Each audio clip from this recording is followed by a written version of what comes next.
الحمد للہ وکفا وسلام علی عبادہ الذین اصطفی اما بعد۔ آج کی حکم ہے العلم النافع والذی ینبسط فی الصدر شعاعہ وینکشف بہ عن القلب قناعہ۔ علم نافع وہ ہے جس کی شعاعیں سینے اور دل میں پھیل جائیں اور دل پر سے شکوک اور ابہام کے پردے اٹھا دیں، اس کو علم نافع کہتے ہیں۔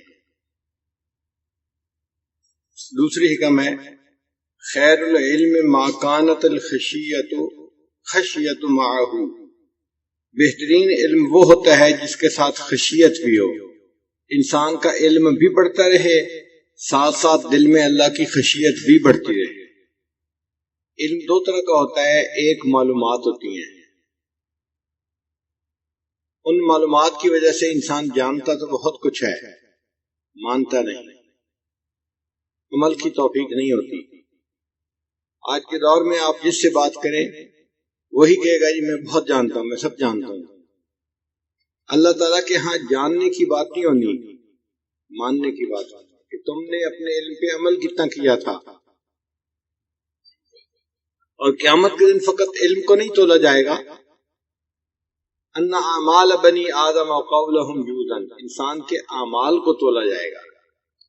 تو جب تک علم عمل کی شکل میں ڈھل نہ جائے انسان کو فائدہ نہیں دیتا۔ جو علم عمل میں ڈھل جائے اس کو علم نافع کہتے ہیں، نفع دینے والا علم۔ اسی لیے جن کے پاس صرف معلومات ہوتی ہیں، قرآن مجید میں ان کی تشبیہ گدھے کے ساتھ دی گئی ہے۔ اللہ تعالیٰ فرماتے ہیں فَمَثَلُهُ كَمَثَلِ الْكَلْبِ، نہیں، اللہ تعالیٰ ان کے بارے میں فرماتے ہیں كَمَثَلِ الْحِمَارِ يَحْمِلُ أَسْفَارًا، کہ اہل کتاب کے وہ لوگ جن کے پاس علم ہے عمل نہیں کرتے، ان کی مثال تو اس گدھے کی مانند ہے جس گدھے کے اوپر بوجھ لادا گیا ہے۔ تو گدھا بھی تو بوجھ اٹھا لیتا ہے، اسی طرح جو آدمی علم حاصل کر لیتا ہے عمل نہیں کرتا وہ تو گدھے کی مانند ہے جس کے اوپر بوجھ لادا ہوا ہے۔ تو دعا یہ کرنی چاہیے کہ اللہ تعالی ہمیں علم نافع عطا فرمائے، ایسا علم جو نصیب ہو اور بندے کو ساتھ عمل کی توفیق بھی حاصل ہو جائے۔ نبی علیہ الصلوۃ والسلام نے ارشاد فرمایا من طلب العلم، جس نے علم کو طلب کیا، کان کفارۃ لما مضی، وہ علم اس کے لیے پچھلے گناہوں کا کفارہ بن جاتا ہے۔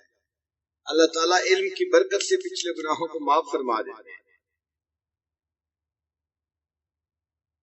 من جاءہ الموت، جس بندے کو موت آ گئی، وہو یطلب العلم، اور وہ علم کی طلب میں لگا ہوا ہے،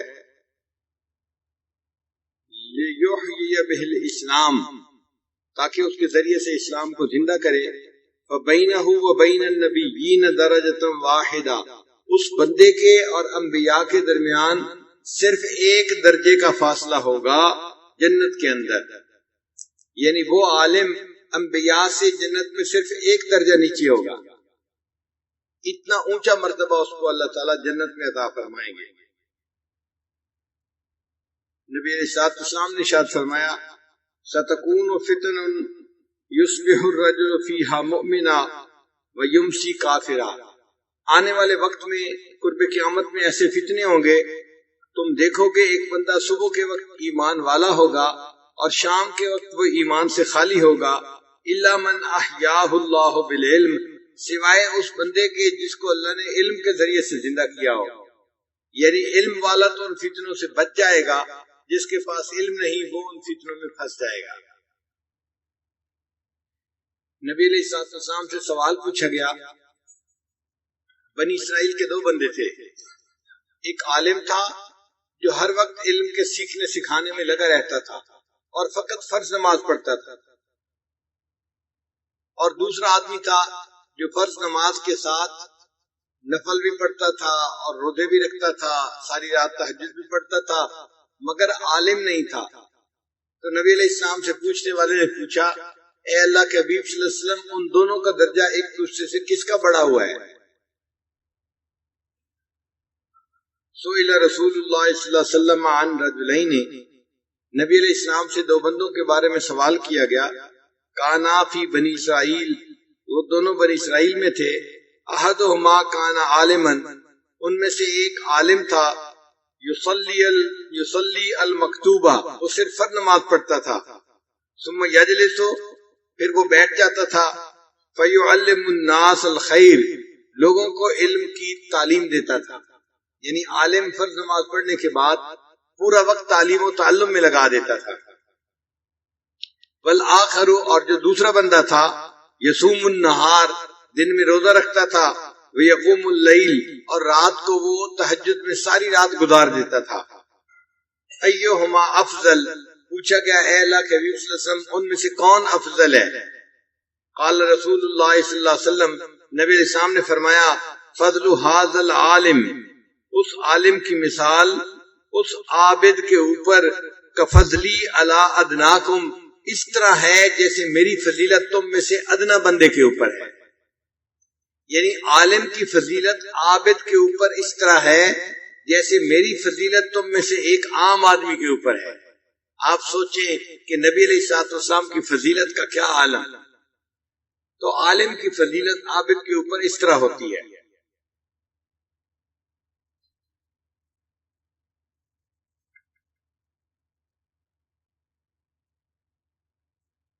پھر نبی علیہ السلام نے فرمایا، انما بعثت معلما، میں دنیا کے اندر معلم بن کے مبعوث ہوا ہوں، معلم بنا کر بھیجا گیا ہوں، میں لوگوں کو دین سکھاتا ہوں، دین کی تعلیم دیتا ہوں۔ تو جو معلم ہوتا ہے اس کو گویا نبی علیہ الصلوۃ والسلام کے ساتھ ایک مشابہت حاصل ہوتی ہے۔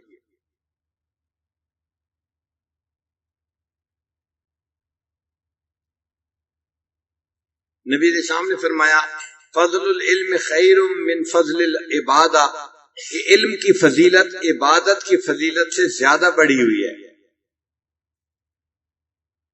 ایک حدیث پاک میں نبی علیہ السلام نے ارشاد فرمایا، من سلک طریقا یلتمس بہ علما، جو بندہ کسی راستے پر چلا اور اس کا مقصد تھا علم کو حاصل کرنا، یعنی گھر سے چل کے مدرسے تک آیا، مسجد تک آیا، سہل اللہ بہ طریقا من طرق الجنہ، اس کے بدلے اللہ اس کے لیے جنت میں جانے کا راستہ آسان فرما دیتے ہیں۔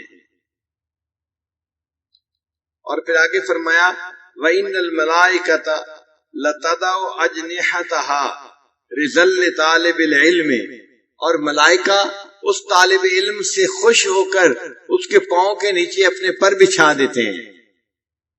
یہ عجیب بات ہے کہ ملائکہ جو معصوم ہیں وہ طالب علم کے پاؤں کے نیچے اپنے پر رکھتے ہیں۔ جی ہاں، محبت کا تقاضا یہی ہے۔ پہلے زمانے میں جب کوئی خاص مہمان آنا ہوتا تھا تو اس کے لیے راستوں میں پھولوں کی پتیاں بچھائی جاتی تھی کہ معزز مہمان نے آنا ہے، اس کے راستے میں پھول بچھاؤ، وہ پھولوں پہ چل کے آئے۔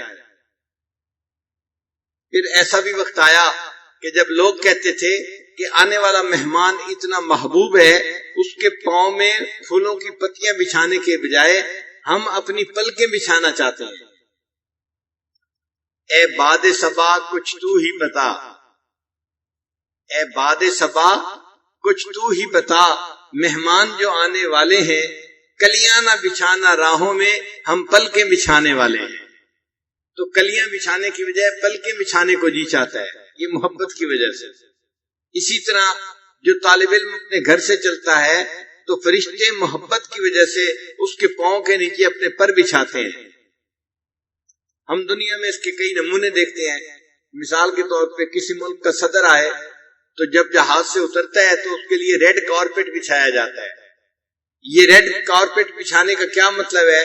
اس کی عزت افزائی کے لیے کہ آپ اتنے معزز ہیں، ہم آپ کے پاؤں کے نیچے سرخ قالین بچھاتے ہیں۔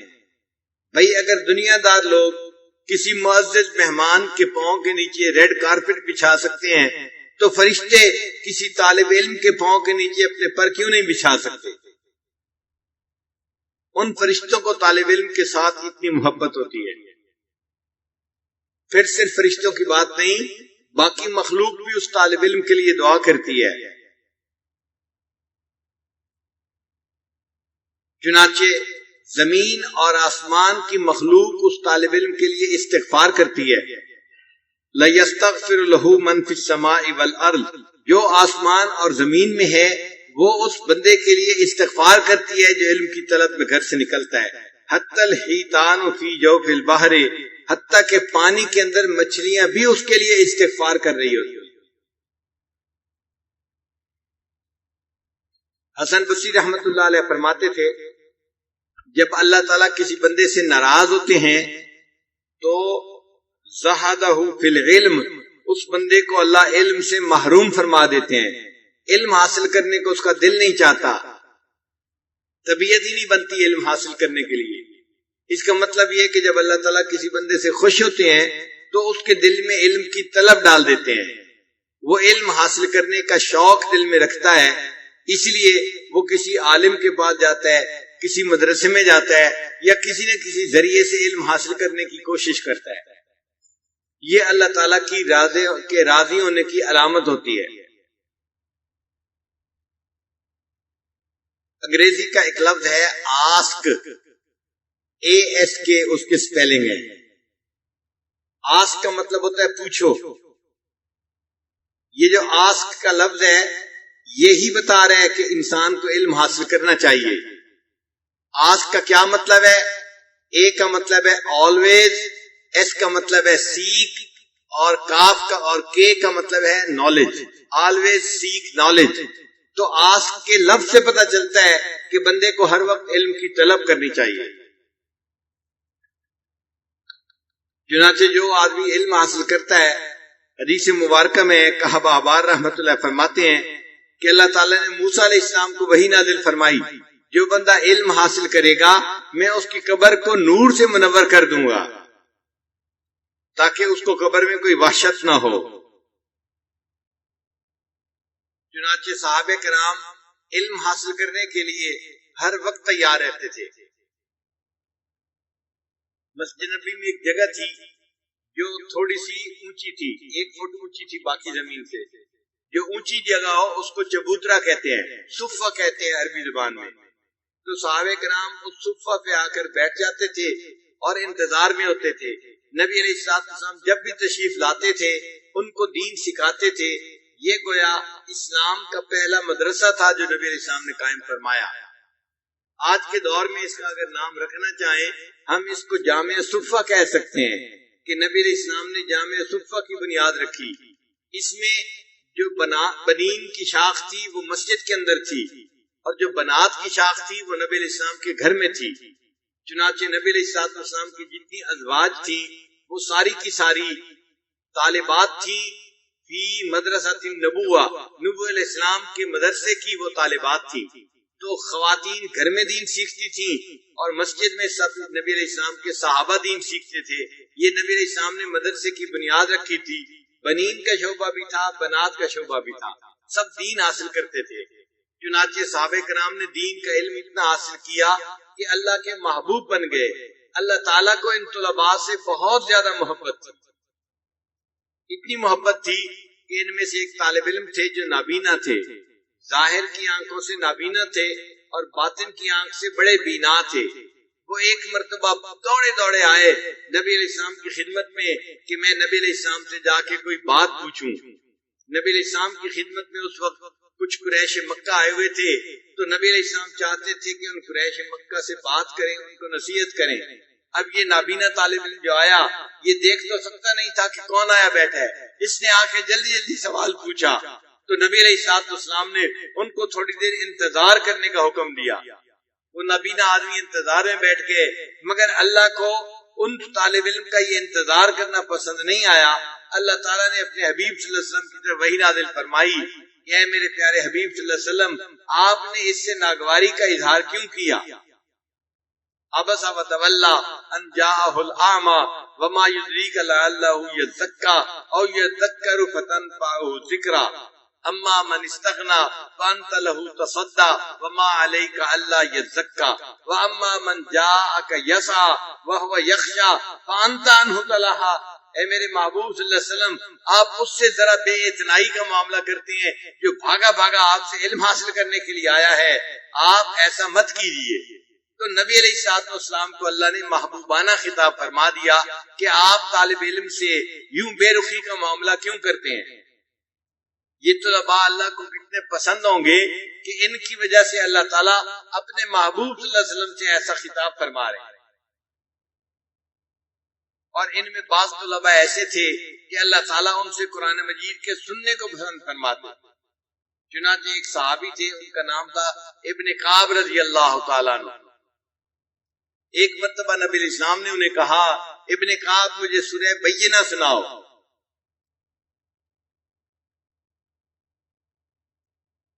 لم یکن الذین کفروا من اہل الکتاب والمشرکین حتی تأتیہم البینہ۔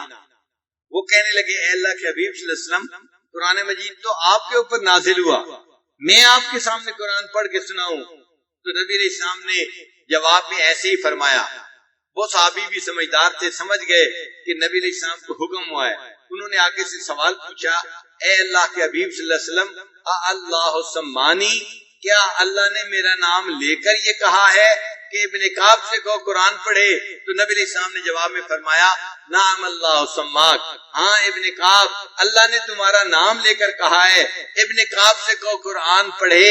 محبوب آپ بھی سنیں گے، میں عرش پہ پروردگار بھی اس کا قرآن سنوں گا۔ یہ اللہ کے کیسے مقبول بندے تھے جن سے قرآن سننے کی فرمائشیں رب رحمان کی طرف سے آتی تھی۔ اللہ تعالیٰ یہ علم نافع ہر ایک کو عطا فرمائے۔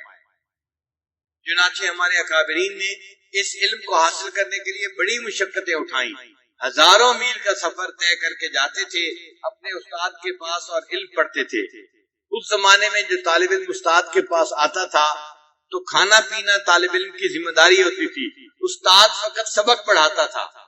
آج تو مختلف معاملے نا کہ طالب علم فقط گھر سے چلا جاتا ہے، اب مدرسے والے علم بھی اس کو پڑھاتے ہیں، رہنے کی جگہ بھی دیتے ہیں، بلکہ بستر بھی دیتے ہیں، اور ساتھ اس کے صبح دوپہر شام کھانے کا انتظام بھی خود مدرسے والے کرتے ہیں۔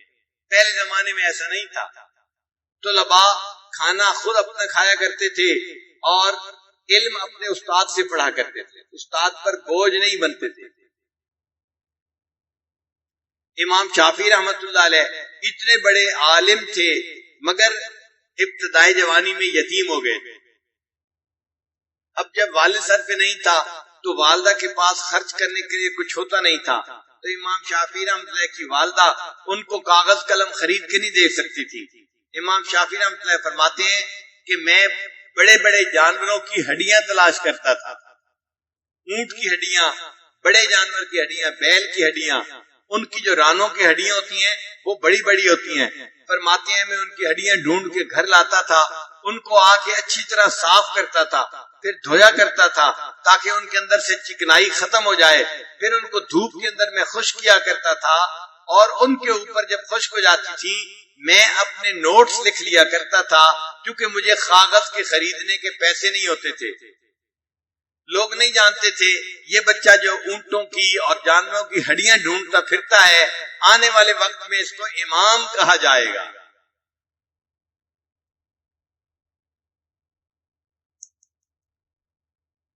فرماتے ہیں کہ میں نے حج کیا، مجھے مینا میں ایک بوڑھا ملا، اس بوڑھے نے مجھے دیکھتے ہی کہا، اے نوجوان تم میری دعوت کو قبول کرو۔ امام شافعی رحمۃ اللہ فرماتے ہیں میں نے کہا بہت اچھا، میں نے آپ کی دعوت قبول کی۔ جیسے ہی میں نے یہ کہا اس بوڑھے کے تھیلے کے اندر خشک روٹی تھی، اس نے ایک کپڑا بچھا دیا، کہنے لگا یہ دسترخوان ہے، اور روٹی نکال کے رکھ دی، کہنے لگا بس یہ روٹی کھا لو۔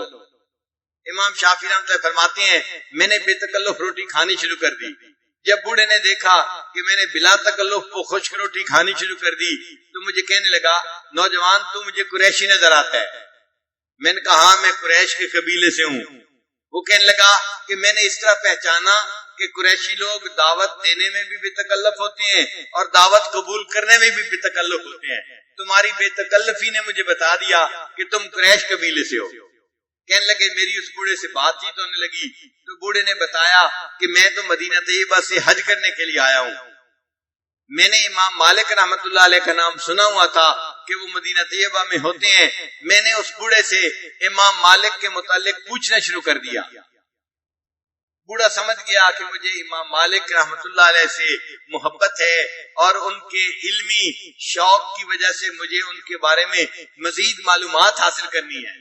بوڑھا کہنے لگا، اے نوجوان، اگر تم ہمارے ساتھ مدینہ جانا چاہو، ایک حاجی ہمارے ساتھ آیا تھا، وہ فوت ہو گیا، اس کا اونٹ خالی ہے، ہم تمہیں اونٹ دے دیں گے، تم مدینہ طیبہ قافلے کے ساتھ پہنچ جاؤ گے۔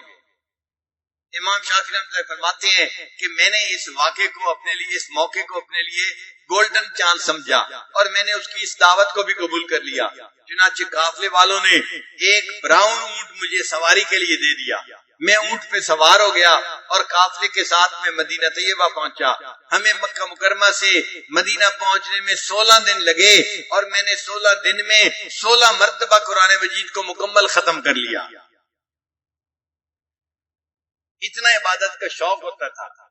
گرمی کا موسم تھا، لمبا سفر تھا، مگر کہتے ہیں کہ میں نے 16 دن میں 16 مرتبہ قرآن مجید مکمل پڑھ لیا۔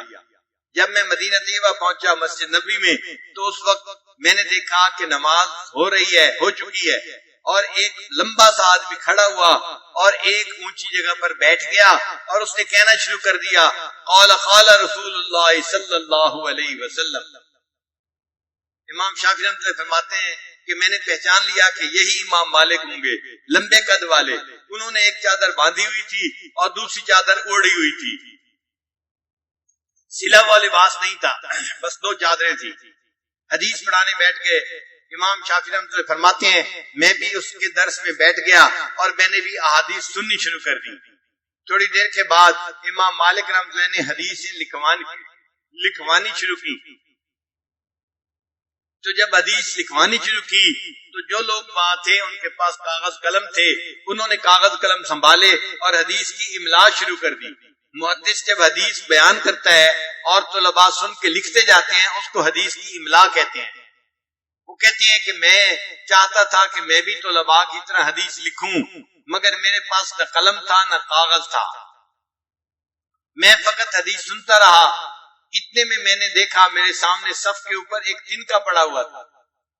امام شافعی کہتے ہیں کہ میں نے اس تنکے کو اٹھا لیا اور اس تنکے سے اپنی ہتھیلی کے اوپر حدیث لکھنی شروع کر دی تاکہ مجھے طلباء کے ساتھ مشابہت حاصل ہو جائے۔ اب طلباء اپنی قلم دوات میں ڈالتے اور سیاہی لیا کرتے تھے اور میرے پاس تو قلم تھی نہیں۔ فرمانے لگے میں اس تنکے کو اپنے منہ میں لگاتا، یعنی اپنے ہونٹ سے لگاتا تاکہ میرے ہونٹوں سے تری لگ جائے اور یہ سیاہی کی مانند ہوگی، اور اس کے بعد میں اپنی ہتھیلی پہ وہ حدیث لکھتا تھا۔ امام مالک رحمۃ اللہ علیہ بھی مجھے دیکھتے رہے کہ باقی لوگ تو کاغذ پر لکھ رہے ہیں اور یہ ایسا طالب علم ہے جو نووارد ہے اور یہ اپنی ہتھیلی پر لکھ رہا ہے۔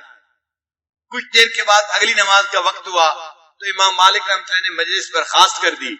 اب لوگ وضو کرنے کے لیے چلے گئے، میرا وضو تھا، میں وہیں پہ بیٹھا رہا۔ جب امام مالک رحمۃ اللہ نے دیکھا ہے کہ یہ نوجوان یہیں بیٹھا رہا، انہوں نے مجھے اپنے پاس بلایا۔ میں ان کے پاس گیا، مجھے کہنے لگے اے نوجوان تو ہتھیلی پہ کیا کر رہا تھا، مجھے دکھاؤ۔ جب میں نے دکھایا تو ہتھیلی پہ کچھ نہیں لکھا ہوا تھا۔ امام مالک رحمۃ اللہ نے فرمایا کہ یہ تو حدیث کے ادب کے خلاف ہے، تم کیا کر رہے تھے؟ میں نے عرض کیا حضرت میں غریب آدمی ہوں، لکھنے کے لیے کاغذ قلم میرے پاس نہیں ہے، مگر میں طلباء کے ساتھ مشابہت چاہتا تھا۔ آپ کے طلباء قلم اور کاغذ پر لکھ رہے تھے، میں حدیث کو سن رہا تھا، لیکن حقیقت میں اس حدیث کو اپنے دل کے اوپر لکھ رہا تھا، میں اس کو یاد کر رہا تھا۔ امام مالک رحمۃ اللہ خوش ہو گئے، کہنے لگے اچھا نوجوان، اگر تم حدیث کو یاد کر رہے ہو تو میں نے پوری مجلس میں جتنی احادیث لکھوائی ہیں اگر تم آدھی بھی سنا دو تو میں سمجھوں گا کہ تم بڑے قابل آدمی ہو۔ امام شافعی رحمۃ اللہ فرماتے ہیں انہوں نے آدھی سنانے کی فرمائش کی اور پوری مجلس میں جتنی احادیث لکھوائی تھی میں نے پوری کی پوری تمام احادیث ان کو وہیں پر سنا دی۔ تو امام مالک رحمۃ اللہ بڑے خوش ہوئے اور کہنے لگے کہ تم میرے مہمان بنو۔ پھر وہ مجھے اپنے گھر بھی لے گئے اور میں ان کے گھر پر مہمان بھی رہا، گھر سے کھانا بھی کھاتا رہا۔ کون جانتا تھا کہ یہ طالب علم جس کے دل میں اتنی طلب ہے علم کی، آنے والے وقت میں اس کو امام شافعی کہا جائے گا۔ امام احمد بن حنبل رحمۃ اللہ علیہ وہ بھی اسی طرح غریب گھر کے طالب علم تھے، غریب گھر کے فرد تھے۔ وہ جب استاد کے پاس پڑھنے کے لیے گئے تو ان کے پاس کھانے پینے کی چیزیں تھوڑی تھی. چند دن تو وہ چیزیں چلتی رہیں، پھر کھانے پینے کی چیز ختم ہو گئی. اب طلباء نے سوچا ہم واپس اپنے گھر جاتے ہیں. مگر امام احمد بن حنبل رحمۃ اللہ کے دل میں شوق تھا علم حاصل کرنے کا. وہ کہنے لگے نہیں، میں تو یہاں رہوں گا اور اپنے استاد سے علم حاصل کرنا نہیں بند کروں گا. چنانچہ امام مالک رحمۃ اللہ علیہ وہیں رہے. اب کھانے پینے کو کچھ ہے نہیں، نہ صبح کھاتے ہیں نہ شام کھاتے ہیں، فقط پانی پی کے گزارا کرتے ہیں. اتنی نقاہت ہو گئی کہ اٹھ کے کھڑا ہونا مشکل تھا. ان کے ساتھی طالب علم کہتے ہیں کہ میں نے انہیں آفر کی، میرے پاس کھانے کا وافر سامان ہے، آپ کھانا میرے ساتھ کھا لیا کریں. مگر امام احمد بن حنبل رحمۃ اللہ علیہ کے دل میں اتنا جو ہے وہ استغنا تھا. وہ کہنے لگے نہیں، میں کسی کے اوپر بوجھ بننا پسند نہیں کرتا، میں کسی کا کھانا کیوں اس طرح سے کھاؤں. انہوں نے انکار کر دیا، بلکہ اس کے بدلے وہ شہر میں گئے. وہاں پر اونٹوں کے بیٹھنے کی جگہ تھی، جیسے آج کل بسوں کے سٹینڈ ہوتے ہیں، ٹیکسیوں کے سٹینڈ ہوتے ہیں، اسی طرح اس زمانے میں اونٹوں کے سٹینڈ بنے ہوئے تھے. لوگ اپنے اونٹ لا کے وہاں بٹھا دیتے تھے، مسافر لوگ آتے تھے، اونٹ کرائے پر لیتے تھے اور اس پر سامان لاد کر اپنا سفر شروع کر دیتے تھے. امام احمد بن حنبل رحمۃ اللہ وہاں چلے گئے اور اعلان کرنے لگے، بھائی کوئی بندہ اگر اپنا سامان اونٹ پہ رکھوانا چاہتا ہے یا اونٹ سے اتارنا چاہتا ہے، ایک مزدور موجود ہے، آپ مجھے مزدوری دے دیں، میں آپ کا سامان اتار دوں گا، نکال لوں گا. چنانچہ امام احمد بن حنبل رحمۃ اللہ علیہ ان کا بھاری بھاری سامان اپنے سر پہ اٹھا کے اونٹ کے کبھی اوپر رکھتے تھے، کبھی اونٹ سے اتار کے نیچے رکھتے تھے. یہ نوجوان جو لوگوں کا سامان اونٹ پہ چڑھاتا تھا، لوگ اسے مزدور سمجھتے تھے اور نہیں جانتے تھے آنے والے وقت میں اس کو امام احمد بن حنبل کہا جائے گا. ان کا کلاس فیلو کہتے ہیں کہ میں ان کی مشقت کو دیکھتا کہ سارا دن علم حاصل کرتے ہیں، بھوک کی وجہ سے نقاہت بھی ہوتی ہے، اور پھر بھاری بھاری سامان اٹھا کے اونٹ پہ چڑھاتے ہیں، نیچے اتارتے ہیں. میں ان کی ہیلپ کیسے کر سکتا ہوں؟ وہ کہتے ہیں کہ میرے ذہن میں ایک آئیڈیا آیا. میں نے امام احمد بن حنبل سے کہا کہ دیکھیں مجھے فلاں کتاب کی ضرورت ہے اور میرے پاس کتاب نہیں ہے، اگر آپ وہ کتاب میرے لیے لکھ دیں، آپ کا خط اچھا ہے، آپ لکھائی اچھی جانتے ہیں، میں اس کے بدلے آپ کو اپنے ساتھ کھانے میں شریک کر لوں گا. اب چونکہ محنت کے بدلے کھانا کھانا تھا، امام احمد بن حنبل نے دعوت قبول کر لی. وہ مختلف وقتوں میں میرے لیے کتاب لکھا کرتے تھے اور مزدوری کے طور پہ میں ان کو اپنے ساتھ کھانا کھلا دیا کرتا تھا. یوں امام احمد بن حنبل کو کچھ کھانے کے لیے مل جاتا تھا. اتنی مشقت کے ساتھ اور محنت کے ساتھ انہوں نے علم حاصل کیا اور اللہ نے آج ان کو دنیا کے اندر امام احمد بن حنبل کے نام سے شہرت عطا فرما دی. یہ حضرات علم حاصل کرنے کے لیے اتنی مشقتیں اٹھاتے ہیں. امام طبرانی رحمۃ اللہ فرماتے ہیں کہ ہم 3 دوست تھے، ایک ابو شیخ تھے، ایک میں طبرانی تھا اور ایک تیسرا بندہ تھا. ہم تینوں ایک کلاس میں مسجد نبوی میں پڑھا کرتے تھے. پڑھتے پڑھتے ایسا وقت آیا کہ ہمارے پاس کھانا پینا ختم ہو گیا، تو پھر ہم نے روزے رکھنے شروع کر دیے. چند دن تو ہم نے روزے رکھے، لیکن چونکہ سحری بھی پانی سے ہوتی تھی اور افطاری بھی پانی سے ہوتی تھی، کھانے کی کوئی چیز نہیں تھی، اس لیے نقاہت اتنی ہو گئی کہ ہم ہر وقت لیٹے رہتے تھے. ہمارے لیے اٹھ کے بیٹھنا یا کھڑے ہونا مشکل ہو گیا تھا. میرے باقی 2 دوست کہنے لگے بھائی ہم سے تو اتنی مشقت برداشت نہیں ہوتی، ہم تو گھر واپس جا رہے ہیں. امام طبرانی رحمۃ اللہ فرماتے ہیں میں نے مسجد نبی سے جانا پسند نہیں کیا، میں وہیں رہا اور میں اس بھوک کی حالت میں بھی اپنے استاد سے علم پڑھتا رہا. مگر نقاہت اتنی تھی کہ بیٹھنا مشکل، جیسے درس ختم ہو جاتا تھا میں بھوک کی وجہ سے زمین پہ لیٹ جاتا تھا. مجھے لیٹے لیٹے خیال آیا طبرانی تم مسجد نبوی کے طالب علم ہو اور یہاں پر نبی علیہ السلام کے مہمان ہو، اگر تمہیں بھوک لگی ہے تم اپنے میزبان کو کیوں نہیں جا کے بتاتے کہ مجھے بھوک لگی ہے. وہ کہتے ہیں یہ خیال آنے کے بعد میں مسجد نبوی سے روضہ انور پر مواجہ شریف میں حاضر ہوا. میں نے حاضر ہو کے وہاں پہ سلام پڑھا اور سلام پڑھ کے میں نے یہ الفاظ کہے یا رسول اللہ صلی اللہ علیہ وسلم الجو، اے اللہ کے حبیب صلی اللہ علیہ وسلم مجھے بڑی بھوک لگی ہے. یہ الفاظ کہنے کے بعد میں ساتھ والے دروازے سے باہر نکلا کہتے ہیں جب باہر نکلا تو میں نے دیکھا ایک عربی آدمی، اس نے سر کے اوپر روٹیوں کی گٹھڑی رکھی ہوئی تھی اور ہاتھ میں اس نے ہنڈیا پکڑی ہوئی تھی جس میں سالن تھا، اور وہ میرا نام لے کے ندا دے رہا تھا، تبرانی کہاں ہے، تبرانی کہاں ہے؟ میں نے پوچھا کہ تمہیں میرا نام کس نے بتایا اور تم مجھے کیوں پوچھ رہے ہو؟ اس نے کہا کہ میں مسجد نبی کا پڑوسی ہوں، دوپہر کے وقت قیلولہ کر رہا تھا، میں نے خواب دیکھا نبی علیہ الصلوۃ والسلام کی زیارت نصیب ہوئی اور اللہ کے حبیب صلی اللہ علیہ وسلم نے فرمایا تم پڑوسی ہو اور میرا ایک مہمان مسجد نبی میں بھوکا ہے، تم جاؤ اس کو کھانا کھلاؤ۔ میری آنکھ کھلی، میری بیوی نے سالن جو ہے چولہے سے اتارا تھا، میں نے اسے کہا اپنے لیے کھانا اور بنا دو، یہ میں نبی علیہ السلام کے مہمان کو کھلانے کے لیے جا رہا ہوں۔ میں مسجد کے دروازے پہ آیا اور میں نے تمہارے نام کی آواز لگانی شروع کر دی کہ تبرانی کہاں ہے۔ جو علم حاصل کرتے ہیں نبی علیہ الصلوۃ والسلام کو ان سے اتنی محبت ہوتی ہے۔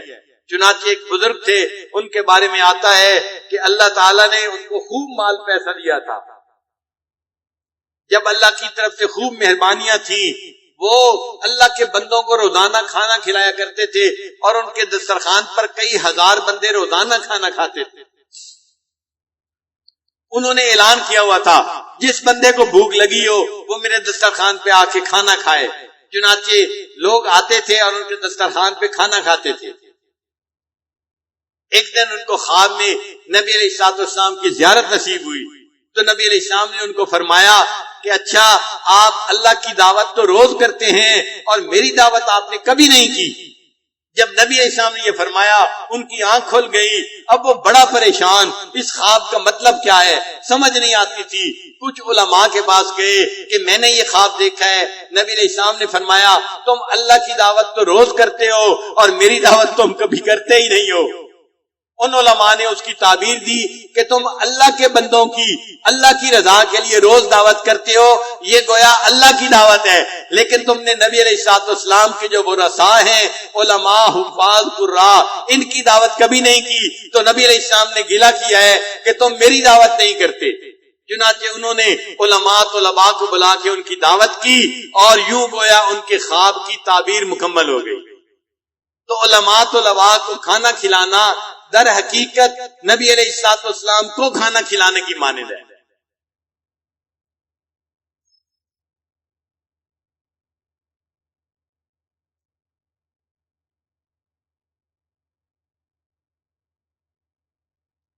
ہمارے اکابرین علم حاصل کرنے کے لیے بہت مشقتیں اٹھاتے تھے۔ ان میں ایسے طلباء بھی ہوتے تھے جو غریب گھروں کے ہوتے تھے اور ایسے طلباء بھی ہوتے تھے جو امیر گھروں کے ہوتے تھے۔ چنانچہ امام اعظم ابو حنیفہ رحمۃ اللہ کے دو شاگرد تھے اور دونوں امیر گھروں کے شاگرد تھے۔ ایک کا نام تھا محمد، وہ نوجوان لڑکا تھا، بہت خوبصورت تھا اور بڑے نواب کا بیٹا تھا اور بڑا ذہین تھا۔ چنانچہ اس کو اس کے والد لے کے آئے اور انہوں نے امام اعظم ابو حنیفہ رحمۃ اللہ سے گزارش کی حضرت میرے بیٹے کو آپ علم پڑھائیں۔ حضرت نے اس بچے کو جس کا نام محمد تھا اپنی شاگردی میں قبول کر لیا۔ جب چند دن اس کو پڑھایا تو قرآن مجید کی آیات پڑھتے ہوئے پتہ چلا کہ وہ بچہ حافظ نہیں ہے۔ تو امام اعظم رحمۃ اللہ نے اس کو کہا کہ بچے تجھے نہیں پتا میرا شاگرد بننے کے لیے حافظ ہونا ضروری ہے، اگر تم حافظ نہیں تو جاؤ قرآن مجید حفظ کرنے کے بعد میرے پاس آنا۔ چنانچہ وہ محمد بچہ چلا گیا اور ایک ہفتے کے بعد پھر امام صاحب کو ملنے کے لیے آیا۔ امام صاحب سمجھے یہ اپنے استاد کو سلام کرنے کے لیے ہفتے کے بعد آیا ہے۔ جب پوچھا محمد کیسے آنا ہوا، حضرت میں ایک ہفتے میں پورا قرآن مجید مکمل یاد کر کے واپس آ گیا۔ یہ اتنا ذہین طالب علم تھا، اس نے 7 دنوں میں قرآن مجید کا حفظ مکمل کر لیا تھا۔ پھر اس نے امام صاحب سے علم پڑھنا شروع کیا اور عمر کے ساتھ ساتھ اس کی جو ہے وہ اس کے جسم بھاری بھی ہو گیا، موٹا بھی ہو گیا اور بہت خوبصورت نوجوان تھا۔ اور پھر یہ امام شافعی رحمۃ اللہ کے استاد بنے۔ امام شافعی رحمۃ اللہ علیہ امام محمد رحمۃ اللہ کے بارے میں کہا کرتے تھے کہ میں نے اپنی زندگی میں یہ ایک ایسا بندہ دیکھا ہے جس میں 3 خوبیاں ہیں۔ امام محمد رحمۃ اللہ کے بارے میں فرماتے تھے کہ میں نے اپنے استاد کو زندگی میں دیکھا ہے جس میں 3 خوبیاں ہیں. ایک خوبی، جب ان کے چہرے کو دیکھا جاتا ہے ان کا چہرہ انسان کی نگاہوں کو بھر دیتا ہے. یعنی اتنا خوبصورت چہرہ ہے کہ ان کے چہرے کو دیکھ کے انسان کی نگاہیں بھر جاتی ہیں، اتنا منور چہرہ ہے. امام محمد رحمۃ اللہ کا چہرہ انسان کی آنکھوں کو بھر دیتا تھا. اور کہتے ہیں کہ ان کا جسم اتنا موٹا تھا، جس جگہ پر بیٹھتے تھے اس جگہ کو بھر دیا کرتے تھے. اور اللہ نے علم ان کو اتنا دیا تھا، جس بندے کے سامنے بات کرنے لگتے تھے علم سے اس کے سینے کو بھر دیا کرتے تھے. تو فرماتے تھے کہ میرے استاد کے اندر 3 خوبیاں تھیں. ان کا چہرہ بندے کی نگاہوں کو بھر دیتا تھا، ان کا جسم اس جگہ کو بھر دیتا تھا، اور ان کا علم اس بیٹھنے والے بندے کے سینے کو بھر دیا کرتا تھا. یہ امیر گھروں کے بچے تھے، یہ بھی اس زمانے میں علم حاصل کرتے تھے. ایک اور بھی امیر بچہ تھا، اس کی سٹوری عجیب ہے.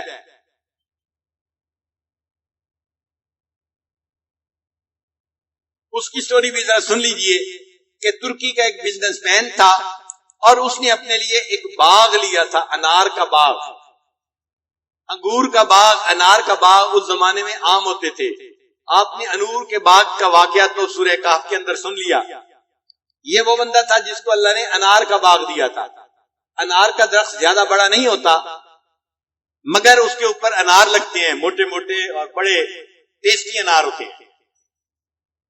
یہ امیر آدمی کبھی کبھی جیسے ہفتے میں 1 دفعہ 2 دفعہ اپنے باغ میں جاتا تھا اور وہاں کچھ وقت گزار کے واپس آتا تھا. اس نے ایک ملازم کو رکھا، ملازم کا نام تھا مبارک. ایک دن جب یہ اپنے باغ میں گیا، گرمی کا موسم تھا، پیاس بڑی لگی ہوئی تھی. اس نے اپنے ملازم مبارک کو بلایا اور اس کو کہا کہ میرے لیے انار کا جوس لے کے آؤ. مبارک گیا اور ایک انار توڑ کے اس کا جوس نکال کے لے کے آیا. جب مالک نے جوس پیا تو وہ اتنا کڑوا کہ پینے کے قابل نہیں تھا، بہت ترش تھا. تھوڑی دیر کے بعد مالک نے کہا اچھا اور کسی درخت سے لے کے آؤ. وہ گیا اور کسی دوسرے درخت سے انار کا شربت نکال کے لے آیا، جوس نکال کے لے آیا، اور یہ پہلے سے بھی زیادہ ترش تھا. اب مالک نے اس کو کہا کہ مبارک تم دن رات یہیں رہتے ہو اور تم اتنے بے وقوف ہو، تمہیں اتنا بھی پتہ نہیں کس درخت کا پھل میٹھا ہے اور کس درخت کا پھل ترش ہے. تو مالک نے آگے سے جواب دیا جناب آپ نے تو مجھے حفاظت کے لیے رکھا ہے، میں جب سے آیا ہوں اتنے سالوں میں میں نے اس باغ کا کوئی انار استعمال نہیں کیا، مجھے نہیں پتا کون سا میٹھا ہے کون سا ترش ہے، کیونکہ مجھے اس کی اجازت ہی نہیں ہے. مالک بڑا حیران ہوا، یہ کتنا امین آدمی ہے کہ جو بغیر اجازت کے درخت کا پھل بھی استعمال نہیں کرتا. چنانچہ مالک کو اس نے دعوت دی کہ تم یہاں پر باغ کی رکھوالی کرنے کی بجائے میں نے گھر بنایا ہے اور میرے گھر میں ایک سرونٹ کوارٹر بھی ہے، وہ خالی پڑا ہوا ہے، اگر تم وہاں آ کے رہو تو اللہ کی عبادت کیا کرو اور میں یہاں پہ کوئی دوسرا ملازم رکھ لیتا ہوں. مالک نے دعوت قبول کر لی اور وہ اپنے ترکی مالک جو تھا اس کے گھر کے سرونٹ کوارٹر میں آ کر رہنے لگ گیا. یہ مالک جو تھا یہ نوجوان تھا، عبادت گزار تھا، متقی انسان تھا. جب ترکی مالک کبھی فارغ ہوتا تو وہ اپنے گھر سے سرونٹ کوارٹر میں آ جاتا اور مالک کے ساتھ بیٹھ کے بات چیت کیا کرتا تھا. ایک دن بات چیت کرتے کرتے اس مالک کے چہرے پہ نہ پریشانی نظر آ رہی تھی، جیسے کوئی بندہ بڑی ٹینشن میں ہوتا ہے، بڑا ڈپریشن کا شکار ہوتا ہے. تو مالک نے اس سے پوچھا آپ کے چہرے پہ یہ ڈپریشن کیوں نظر آ رہی ہے؟ اس نے کہا کہ مجھے اس وقت بڑی فکر لگی ہوئی ہے، میری ایک جوان بیٹی ہے، عالمہ بھی ہے، خوبصورت بھی ہے، اور اس کے لیے بڑے بڑے امیر آدمیوں کے بچوں کے رشتے آ رہے ہیں، یہ وزیر کا بیٹا، یہ امیر کا بیٹا، یہ فلان لینڈ لارڈ کا بیٹا، اور مجھے سمجھ نہیں آ رہی کہ میں کس کا رشتہ قبول کروں اور کس کو نہ کر دوں. اس لیے میں بڑا ٹینشن میں ہوں، میں بھی پریشان ہوں، میری بیوی بھی پریشان ہے، بیٹی کے لیے کس پرپوزل کو ہم قبول کریں. مالک کے پاس علم تھا، مالک نے اس کو سمجھایا کہ دیکھو اللہ تعالیٰ نے اپنے پیغمبروں کے ذریعے سے مختلف امتوں کو دین بھیجا ہے. جو یہودی لوگ تھے نا وہ زر پرست تھے، وہ مال کی بنیاد پہ دوسرے بندے کا اکرام بھی کرتے تھے اور اسے تعلق بھی رکھتے تھے. زرپرستی ان میں بہت زیادہ تھی. ہر وقت 99 کے چکر میں لگے رہتے تھے. اپنے رشتے ناتے بھی مال کی بنیاد پہ کرتے تھے. اور جو عیسائی گزرے ہیں یہ زن پرست تھے, یہ حسن پرست تھے. چنانچہ یہ حسن کی وجہ سے اپنے رشتے کرتے تھے. جہاں حسین لڑکی ملتی تھی وہاں رشتہ کرنا پسند کرتے تھے. لیکن ہمارے پیارے حبیب صلی اللہ علیہ وسلم تشریف لائے تو نبی علیہ السلام نے امت کو تعلیم دی, نہ تم خوبصورتی کو دیکھو, نہ فقط مال کو دیکھو, تم انسان کے اعمال کو دیکھو, اس کی نیکی کو دیکھو, اور دین کی بنیاد پہ رشتے کو پسند کیا کرو. لہذا میں بھی آپ کو یہ مشورہ دیتا ہوں کہ آپ دین کی بنیاد پہ رشتے کو پسند کر لیں. جتنے رشتے آئے ہیں ان میں سے جو زیادہ دیندار ہے, نیک ہے, اچھے اخلاق والا ہے, بیٹی کے لیے اس رشتے کو پسند کر لے. یہ بات سن کے وہ ترکی مالک کو بڑی خوشی ہوئی کہ مجھے ایک سالڈ بات بتا دی گئی, اب میرے لیے فیصلہ کرنا آسان ہو گیا. وہ گھر گیا اور گھر جا کے اس نے اپنی بیوی کو یہ بات سنائی. بیوی کو بھی بات پسند آئی. اب انہوں نے سارے رشتوں کو دین کے نقطہ نظر سے دیکھنا شروع کر دیا. اب جو آنے والے رشتے تھے وہ تو امیروں کے تھے, وزیروں کے تھے, وہ کوئی دینداروں کے رشتے تو نہیں تھے. تو ان میں کوئی اتنا دیندار نہیں تھا جس کے دین کو دیکھ کے ان کو بڑی خوشی ہوتی. حیران تھے, ان میں دیندار تو کوئی بھی نہیں. تو جب حیران تھے تو بیوی نے اپنے خاوند کو مشورہ دیا کہ میں آپ کو ایک مشورہ دیتی ہوں. اس نے کہا کیا؟ بیوی نے کہا آپ نے اگر دین کی بنیاد پہ رشتہ کرنا ہے تو یہ جو مالک ہے نوجوان, یہ تو بڑا متقی, بڑا نیک انسان ہے, بڑا امین ہے. یہ اگر اللہ کے حقوق کا اتنا خیال کرتا ہے تو یہ ہماری بیٹی کے حقوق کا بھی بڑا خیال کرے گا, اس کو بھی خوش رکھے گا. ہم کیوں نہ بیٹی کا نکاح اس کے ساتھ کر دیں. اس کا فائدہ یہ ہے بیٹی آنکھوں کے سامنے گھر میں بھی رہے گی اور اس کو ایک نیک اور دیندار خاوند بھی مل جائے گا. بیوی کا مشورہ خاوند کو پسند آیا. چنانچہ اس ترکی مالک نے آ کے اس سے پوچھا مبارک سے, مبارک کیا آپ شادی کرنا چاہتے ہیں؟ اس نے کہا ہاں میں کرنا تو چاہتا ہوں لیکن میرے پاس تو کوئی مال نہیں, کوئی پیسہ نہیں. اس نے کہا فکر کی بات نہیں, میں تمہیں گھر بھی دوں گا, گھر کا خرچہ بھی دوں گا, اور میں اپنی بیٹی کی پرپوزل بھی آپ کے سامنے پیش کرتا ہوں. مالک نے پرپوزل قبول کر لی اور ترکی مالک نے اپنی بیٹی کے ساتھ اس کا نکاح پڑھا دیا. اب یہ بیوی بھی نیک تھی اور خاوند بھی نیک تھا. یہ وہاں زندگی گزارنے لگے. اللہ نے ان کو چاند جیسا خوبصورت بیٹا عطا کیا جس کا نام انہوں نے عبداللہ رکھا. یہ عبداللہ بچہ سونے کا چمچ منہ میں لے کے پیدا ہوا تھا کیونکہ اس کے نانی نانا جو تھے وہ بڑے امیر تھے, گھر میں پیسے کی بہتات تھی. چنانچہ یہ پیسے کی وجہ سے بچپن سے ہی عیش و آرام کے اندر لگ گیا. ماں باپ جتنے نیک تھے یہ نوجوان بچہ اتنا ہی نیکی سے دور تھا. ماں باپ اسے بہت سمجھاتے مگر وہ ان کی بات سنتا ہی نہیں تھا. ہر وقت اپنے دوستوں میں لگا رہتا اور اپنے شباب والے کاموں میں مصروف رہتا. ماں باپ کا دل بڑا دکھتا مگر وہ کیا کر سکتے تھے, بچے کے لیے دعا ہی کر سکتے تھے. وہ تہجد میں اٹھ کے اپنے بچے کی نیکی کی دعا کرتے. اللہ کی شان دیکھے, ماں باپ کی دعائیں رد نہیں ہوتی, اللہ تعالیٰ بچوں کے حق میں قبول فرما لیتے ہیں. اسی حدیث پاک میں آتا ہے کہ باپ کی دعا اولاد کے حق میں اللہ اس طرح قبول فرماتے ہیں جس طرح کسی نبی کی دعا امت کے حق میں قبول فرماتے ہیں.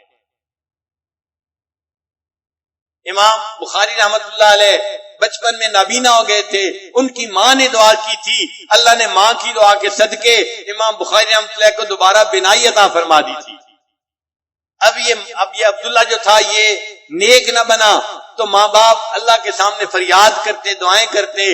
اللہ نے ماں باپ کی دعاؤں کو قبول کر لیا اور ایک ایسا بھی وقت آیا عبداللہ کے دل میں علم کا شوق پیدا ہوا. عبداللہ نے اپنے باپ سے کہا ابا جان آپ بڑے تاجر ہیں اور آپ کی تجارت خوب چلتی ہے, میرا بھی دل چاہتا ہے کہ میں تجارت کروں. باپ نے سوچا یہ جن کاموں میں لگا ہوا ہے اس سے تو بہتر ہے کہ یہ تجارت ہی کر لے, کم از کم اپنے دوستوں کی بری محفل سے بچ جائے گا, گناہوں سے بچ جائے گا. باپ نے اس کو 30,000 دینار دیے, 30,000 دینار دیے. وہ 30,000 دینار لے کر یہ عبداللہ تجارت کے سفر پہ چل پڑا. یہ 2 سال تک مختلف علماء کے پاس جاتا رہا اور ان سے علم حاصل کرتا رہا.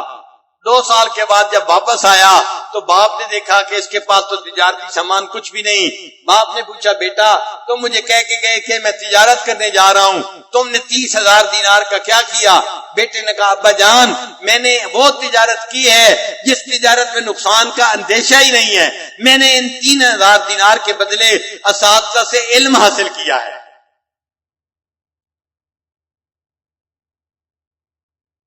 ماں باپ بہت خوش ہو گئے. یہ کچھ مہینے اپنے ماں باپ کے پاس رہا, پھر اس نے دوبارہ سفر کا ارادہ کیا تو والد نے اس کو 20,000 دینار اور دیے. امام یہ جو تھے ان کا نام بنا عبداللہ ابن مبارک رحمت اللہ علیہ. چنانچہ یہ اور اساتذہ کے پاس گئے اور سفر کر کے انہوں نے وہاں جا کے علم حاصل کیا. فرماتے ہیں کہ میں نے اپنی زندگی میں 4,000 اساتذہ سے علم حاصل کیا.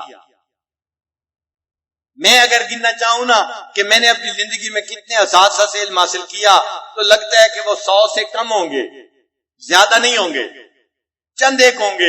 100 سے تو ہر حال میں کم ہی ہوں گے. اگر ہم نے اپنی زندگی میں 100 سے کم اساتذہ سے علم حاصل کیا ہے تو عبداللہ ابن مبارک کی قسمت دیکھیے جس نے 4,000 اساتذہ سے علم حاصل کیا تھا. پھر یہ بڑے محدث بنے اور ان کا نام تھا عبداللہ ابن مبارک رحمت اللہ علیہ. اور پھر یہ امام اعظم ابو حنیفہ رحمۃ اللہ کی خدمت میں پہنچے اور اتنے ذہین تھے اور اتنے بڑے عالم تھے کہ ان کی جو فقہ بنانے کے لیے شورا تھی جس میں کوئی 150 کے قریب بندے تھے, یہ بھی اس کے اندر کونسل میں شامل ہو گئے. اتنے بڑے عالم تھے کہ جب حضرت امام احمد بن حنبل کو ملنے کے لیے جاتے تھے تو امام احمد بن حنبل رحمت اللہ علیہ اپنی جگہ سے اٹھ جایا کرتے تھے اور عبداللہ ابن مبارک کو اپنی جگہ پر بٹھاتے تھے. فرماتے تھے میرے پاس مشرق اور مغرب کا عالم آ گیا ہے. اتنا اکرام کرتے تھے کیونکہ وہ امام اعظم ابو حنیفہ رحمۃ اللہ کے شاگرد تھے, اتنا علم رکھتے تھے. پھر اللہ تعالیٰ نے ان کو قبولیت عطا فرمائی.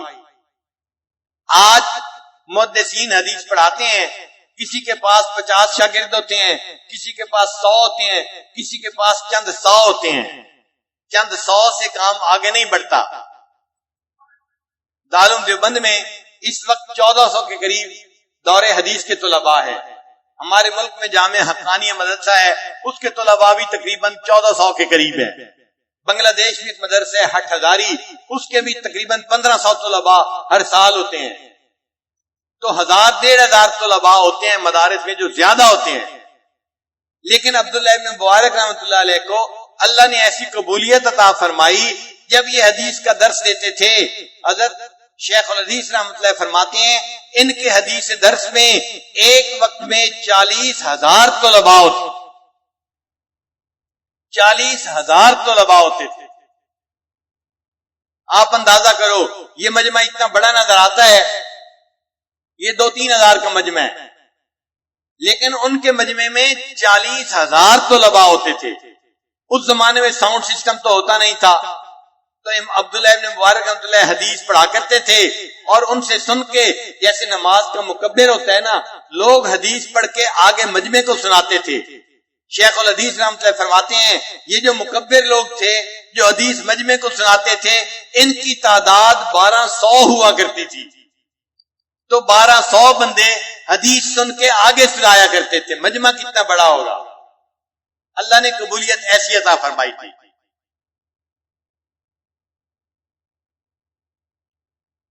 ان کے ایک دوست تھے اسماعیل رحمت اللہ علیہ, وہ فرماتے ہیں میں عبداللہ بن مبارک کی قبولیت دیکھتا تھا اور میں حیران ہوتا تھا کہ جن استادوں سے عبداللہ بن مبارک نے پڑھا میں نے بھی انہی سے پڑھا, مجھے پوچھتا ہی کوئی نہیں.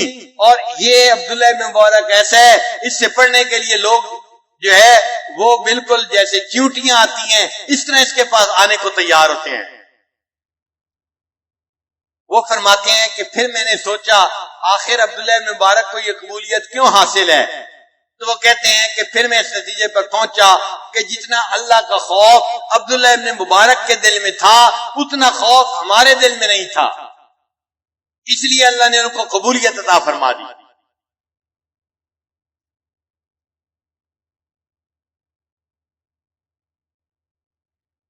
پھر وہ کہتے ہیں کہ میں نے عبداللہ ابن مبارک کی زندگی کو 2 سال اچھی طرح غور سے دیکھا. عبداللہ ابن مبارک کی زندگی کو 2 سال غور سے دیکھا اور میں اس نتیجے پر پہنچا کہ عبداللہ ابن مبارک اور صحابہ کرام کی زندگیوں میں صرف ایک فرق تھا. وہ فرق کیا تھا کہ صحابہ کو نبی علیہ الصلوۃ والسلام کے دیدار کرنے کا شرف حاصل تھا جو عبداللہ ابن مبارک کو حاصل نہیں تھا. اس کے علاوہ ان کی زندگی میں اور صحابہ کی زندگی میں مجھے کوئی فرق نظر نہیں آتا تھا. اللہ نے ایسی اتباع سنت دی تھی، ایسا تقوی دیا تھا، ایسا علم دیا تھا. وہ بھی ایک امیر باپ کے بیٹے تھے مگر اللہ نے ان کو علم کے لیے قبول کر لیا. دل کے اندر ان کے خوف خدا اتنا تھا کہ جب ان کی وفات کا وقت آیا تو 1-2 طلباء ان کے پاس تھے. انہوں نے طلباء کو کہا کہ مجھے لگتا ہے کہ بس میرا آخری وقت آنے والا ہے، مجھے اٹھا کے چارپائی سے زمین کے اوپر لٹا دو. اب اس زمانے میں زمین کے اوپر کوئی قالین نہیں بچھے ہوتے تھے، مٹی ہوتی تھی. شاگرد حیران استاد کو اٹھا کے زمین پہ کیسے لٹائیں. انہوں نے پھر دوبارہ کہا مجھے اٹھا کے زمین پہ لٹا دو. الامر فوق الادب، حکم جب دے دیا لہذا یہ ادب کے اوپر فائق تھا. شاگردوں نے اٹھا کے زمین کے اوپر لٹا دیا، لیکن جب زمین پر لٹایا شاگردوں کی چیخیں نکل گئی. وجہ کیا تھی کہ عبداللہ ابن مبارک کو جب زمین پہ لٹایا گیا تو وہ اپنے رخسار کو زمین کے ساتھ رگڑنے لگے اور اپنی داڑھی کو پکڑ کے دعا کرنے لگے، اللہ عبداللہ کے بڑھاپے پر رحم فرما. یہ نہیں کہا اللہ میں بڑا محدث ہوں، میں بڑا عالم ہوں، میں نے اتنے لوگوں کو علم پڑھایا، اتنے لوگوں کے لیے نیکی کا سبب بنا، اللہ میں نے اتنے لوگوں کو دین کی طرف بلایا. وہ جانتے تھے بندے کا کوئی عمل اللہ کے سامنے پیش کرنے کے قابل نہیں ہوتا، اس لیے اپنے رخسار کو زمین پر رگڑا اور داڑھی کو پکڑ کے اللہ کو بڑھاپے کا واسطہ دیا، اللہ عبداللہ کے بڑھاپے پر رحم فرما دے. اللہ تعالیٰ ہمارے بڑھاپے پر بھی رحم فرمائے اور ہمیں بھی اللہ تعالیٰ اپنے رحمت سے علم نافع عطا فرما دے.